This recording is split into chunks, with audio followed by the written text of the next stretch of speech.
कहानी की शुरुआत होती है लॉस एंजल्स से। साल 2030 में एक बंदा पागलों की तरह भाग रहा था। वो बहुत डरा हुआ था। पूरा शहर उसको मारने के लिए उसके पीछे पड़ा था। यहाँ तक कि प्राइवेट कार्स के ड्राइवर्स भी सिर्फ उसी को मारने के लिए उतर आए थे। बड़ी मुश्किल से वो एक गरीब औरत के घर पहुंचता है। औरत कहती है, तुम यहाँ क्या कर रहे हो? वो आदमी चाकू निकालता है और कहता है, अगर एक लफ्ज भी मुंह से निकाला तो तेरी आंखें निकाल के उसे गोटियां खेलूंगा, बस चुप रहना। थोड़ी देर बाद जैसे ही औरत को मौका मिलता है, वो एक नेल गन निकाल के उसे मार देती है और 2 आराम से लात भी मारती है, ये चेक करने के लिए कि सच में मर गया है या नहीं। तभी अचानक कुछ लोग वेपन्स लेकर अंदर आते हैं। जब वे आदमी को मरा हुआ देखते हैं तो उन्हें दुख होता है कि औरत ने उसे पहले ही मार डाला। फिर औरत मरे हुए आदमी का एक कार्ड उठाती है और अपने बेटे से कहती है, आखिरकार हम अमीर बनने वाले हैं। वो कार्ड तोड़ती है और कुछ ही मिनटों में पुलिस अंदर घुस आती है। साथ में एक रियलिटी शो की टीम होती है और अनाउंस होता है कि वो औरत $22 मिलियन जीत गई है। फिर पता चलता है कि ये एक गेम है जिसमें लाखों लोग हिस्सा लेते हैं। हर दिन एक रैंडम आदमी चुना जाता है पैसा जीतने के लिए। अगर सूरज डूबने से पहले कोई उस आदमी को मार दे तो इनाम मारने वाले को मिलेगा, और अगर कोई नहीं मार सका तो इनाम उसी आदमी का रहेगा। लेकिन शर्त ये है कि कोई आग वाली हथियार जैसे पिस्टल या राइफल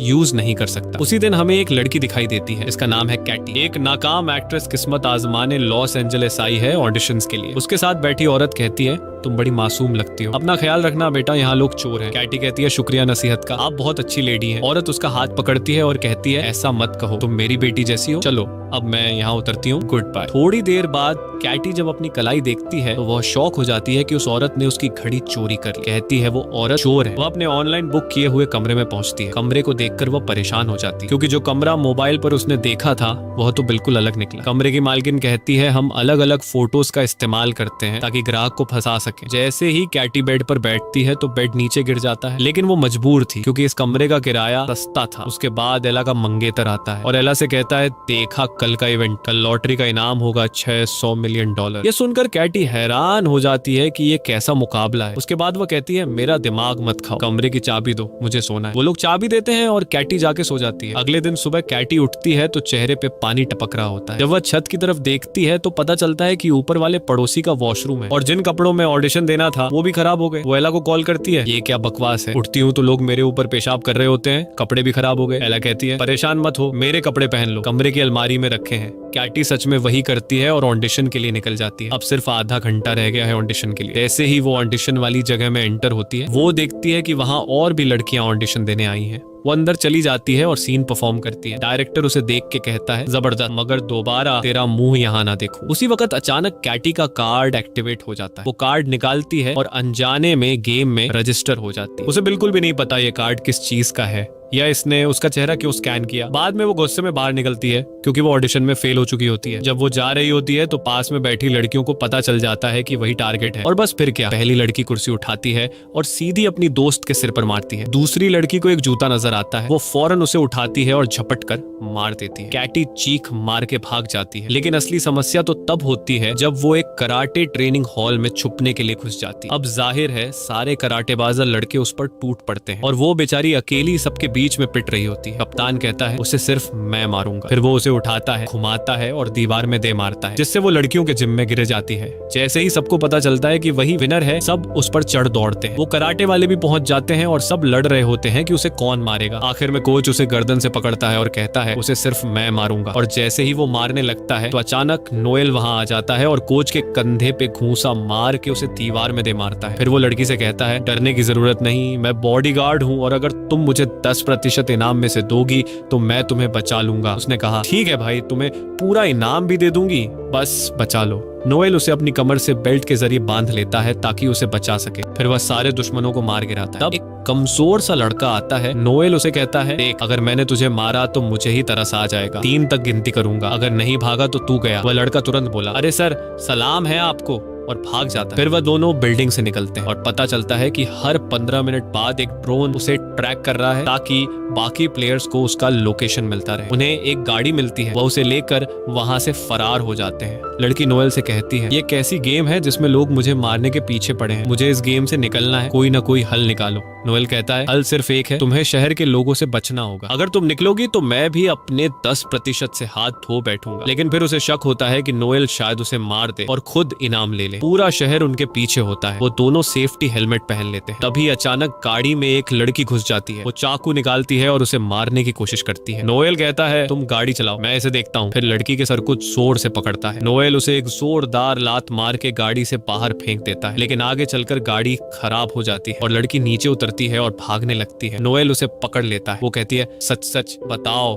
तुम मुझे मार के इनाम लेना चाहते हो ना? नोएल कहता है बिल्कुल नहीं, मैं तो तुम्हें बचाना चाहता हूँ। तब पुलिस वहां आ जाती है तो लड़की फौरन नोएल से कहती है पकड़े जाने से पहले कुछ कहना है। फिर वो पुलिस के पास जाती है शिकायत करने, मगर तब उसे अंदाजा होता है कि पुलिस भी असल में उसे मारने आई है। नोएल फौरन आके उसे बचाता है और वो पुलिस को चकमा दे के भाग जाती है। वो एक मैगजीन से अपना चेहरा छुपाती है। फिर जैसे ही वो कार्ड देखती है पता चलता है कि ड्रोन ने उसकी लोकेशन शेयर कर दी है और जितने भी लोग आसपास होते हैं समझ जाते हैं कि खिलाड़ी यही है। सब अपनी गन्स निकालते हैं और उसकी तलाश शुरू हो जाती है। वो एक वैक्स म्यूजियम में जाकर छुप जाती है और खुशकिस्मती से कोई उसे वहां नहीं देख पाता। थोड़ी देर बाद एला उसे कॉल करती है और पूछती है वो कहाँ है। वो कहती है मुझे पता है, कपड़े पहुंचाने में देर हो गई, मजबूर थी। एला कहती है कोई बात नहीं प्यारी, बस अपना लोकेशन तो बता दो। वो कहती है मैं अभी म्यूजियम में हूँ, बस किसी को बताना मत। और अभी 1 मिनट भी नहीं गुजरा होता कि एला और डेजी आ जाते हैं। एला उसे मारने की कोशिश करती है। लड़की खुद को बचाने के लिए एक डंडे से वार करती है। वो दोनों से जान छुड़ाती है और फिर उन दोनों के पीछे म्यूजियम का दरवाजा बंद कर देती है। लोगों ने उसे देख लिया। वो फौरन बस से उतरते हैं ताकि उसे मार सके, लेकिन नोएल वहां पहुंच जाता है और उसे वहां से ले जाता है। कैटी कहती है मुझसे नाराज मत होना, मैं समझी तुम मुझे मार दोगे। नोएल कहता है अब ये नाराजगी का वक्त नहीं, 3 मिनट बाद ड्रोन फिर से लोकेशन देगा, सब नीचे आ जाएंगे। कैटी कहती है कि हमें कोई बम प्रूफ पनाहगाह चाहिए जहां हम छुप सकेंगे। नोएल कहता है मिल गई। वो लोग एक बंदे जैक के पास जाते हैं जिसके पास अपने घर में एक सीक्रेट शेल्टर होता है, लेकिन जैक समझता है कि ये लोग चोर हैं और घर लूटने आए हैं। नोएल उसे समझाता है भाई चोर दरवाजे से आते हैं क्या? इतने में पीछे से एक बस आ जाती है जो लोगों से भरी होती है। टाइम कम होता है तो वो लोग जैक को धमकी देकर अंदर घुस जाते हैं, उसे शेल्टर का पासवर्ड मांगते हैं और जैसे ही वो अंदर जाते हैं लोग घर पर हमला कर देते हैं। तो कैटी जैक को तीर मार देती है ताकि वो बेहोश हो जाए और किसी को पासवर्ड न बता सके। और अब नोएल और कैटी आपस में बात करने लगते हैं। कैटी अपनी नाकाम एक्टिंग की कहानी सुनाती है और कहती है कि अब मेरा कोई भविष्य नहीं। फिर वो नोएल से पूछती है कि तुम हमारी मदद क्यों कर रहे हो? नोएल कहता है कि मेरे लिए सबसे अहम है लोगों की जान बचाना, पैसे मेरे लिए कुछ मायने नहीं रखते। इतने में एला और डीजी भी वहां पहुंच चुके होते हैं। एला जैक को उठाती है और मारने लगती है ताकि वो होश में आए। फिर उसे उठाकर स्विमिंग पूल में फेंक देती है। वो होश में आ जाता है और एला उससे पासवर्ड ले लेती है। नोएल और कैटी अंदर बहुत डर जाते हैं। नोएल एक दोस्त को कॉल करता है और कहता है कि इन सब लोगों के मोबाइल हैक करके उड़ा दो। दोस्त वाकई फोन्स को हैक करता है और ब्लास्ट कर देता है। सब जख्मी हो जाते हैं। ये मौका देखकर नोएल और कैटी वहां से निकल जाते हैं, लेकिन नोएल देखता है कि एक आदमी जल रहा है। वो पानी डालता है और अपने पैर से आग बुझाने की कोशिश करता है। वो आदमी कहता है कि भाई आराम से,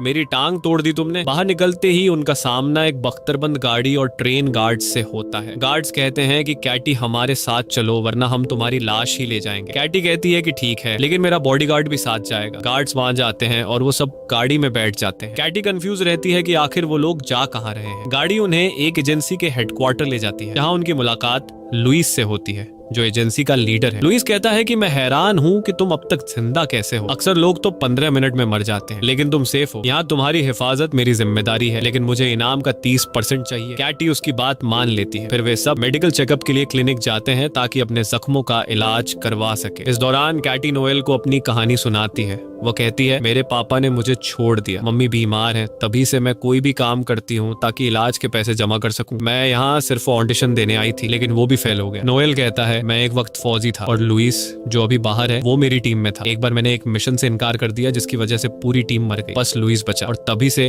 वो मुझसे नफरत करता है। तभी एक लड़की आती है और कैटी से कहती है लुइस तुम्हें सूरज डूबने तक एक सुरक्षित जगह पर ले जाएगा ताकि तुम जीत सको, बस अपना चेहरा इस डिवाइस पर रख दो। ये डिवाइस इसलिए था ताकि एक खास मास्क बनाया जा सके जिससे कोई भी उसे पहचान न सके। और वाकई में मास्क बन गया, एक बूढ़े आदमी का मास्क। लेकिन नोएल को कुछ अजीब सा महसूस हो रहा था। उसने कहा मुझे लग रहा है लुइस तुम्हें अकेले में मारने का प्लान बना रहा है ताकि वो अकेला इनाम ले सके। लेकिन कैटी को उसकी बात पर यकीन नहीं आया। उसी वक्त लुइस अंदर आता है और दोनों को गैराज में ले जाता है। वहाँ लुइस कहता है कि कैटी एक गाड़ी में बैठे और नोएल दूसरी में। यही कैटी समझ जाती है कि लुइस उसे धोखा देगा। वो उसे नीचे किक मारती है। अचानक लोग अंदर घुस आते हैं ताकि उसे मार दें, लेकिन खुशकिस्मती से कोई उसे पहचान नहीं पाता। तो केटी लुइस की एक गाड़ी लेती है और निकल जाती है, मगर लुइस नोएल को पकड़ लेता है और उसे इतना मारता है कि उसकी हड्डी तोड़ देता है। जब केटी भाग जाती है, लुइस उसे कॉल करता है और ब्लैकमेल करता है कि वो नोएल को मार देगा। केटी कहती है अब तुम क्या चाहते हो? वो कहता है फौरन आ जाओ शहर के बीच वाले थिएटर में। और उस वक्त सूरज डूबने में सिर्फ 16 मिनट बाकी थे, लेकिन केटी ने फैसला किया कि वो नोएल को बचाएगी क्योंकि वो कई बार उसे बचा चुका था। उसने अपने साथ पिस्तौल भी ली। वहां पहुंचती है तो देखती है कि नोएल जंजीरों में बंधा हुआ है। केटी कहती है अगर तुमने उसे न छोड़ा तो मैं खुद को मार लूंगी और तुम इनाम से हाथ धो बैठोगे। वह कहता है आसान है, मैं तुम्हारी अंगुलियों के निशान मिटा दूंगा और अपने लगा दूंगा। केटी कहती है जबरदस्त आइडिया, मगर मैं लाइव हूँ और सारी दुनिया देख रही है। वह कहता है अच्छा ठीक है, रिलैक्स हो जाओ और पिस्टल दो। केटी कहती है ठीक है, मगर पहले नोएल को छोड़ो और जाने दो। और जैसे ही वो खुद को मारने लगी, वह कहता है रुक जाओ, मैं उसे छोड़ रहा हूँ, ये लो चाबी। और फिर कहता है अब आराम से मुझे पिस्टल दो। केटी कहती है मुझे यकीन था कि तुम्हारे दिल में रहम है, ये लो पिस्टल। मगर अचानक उसे एक और तार किक मार देती है, लेकिन लोग अंदर घुस आते हैं और नोएल को बचाने से पहले कीटी को घेर लेते हैं। नोएल खुद को आजाद कर लेता है और लोइस से लड़ने लगता है ताकि वह कीटी को मार न सके। अब सूरज डूबने में सिर्फ 4 मिनट बाकी रह गए थे। इसी वक्त एक और ग्रुप अंदर आ जाता है और कीटी खुद को बड़ी मुश्किल में पाती है। वह थिएटर से भागती है ताकि कहीं सुरक्षित हो सके, लेकिन लोग पीछे पड़ जाते हैं। नोएल लोइस को जोरदार मुक्का मारता है, फिर वह थिएटर का सेट तोड़ता है ताकि कोई कीटी के पीछे ना आ सके, मगर लोइस के आदमी मानव सीढ़ी बनाकर उसके पीछे आ जाते हैं। लोइस इस तक पहुंच जाता है और उसका गला दबा लेता है, कहता है तुम्हारी मौत मेरे हाथों होगी। मगर कीटी फिसल जाती है और एक लोहे की रॉड से लटक जाती है और कीटी ने लोइस की जेब में मौजूद ग्रेनेड की पिन अपनी चाबी से निकाल ली। वह नीचे गिरती है और ग्रेनेड फट जाता है। लोइस मर जाता है और मुकाबले का समय खत्म हो जाता है। जब वह हवा में लटकी होती है, लोग उसे बचा लेते हैं क्योंकि वह इनाम जीत चुकी होती है। इसके बाद जोनी आता है और उसे इनाम देता है। खुश नसीब लड़की ने इतिहास की सबसे बड़ी रकम जीत ली, $3,600,000,000। दिन गुजरते हैं और वह बड़ी बड़ी कंपनियां खोलती है, बच्चों के लिए पनाहगाहें बनाती है, गरीबों की मदद करती है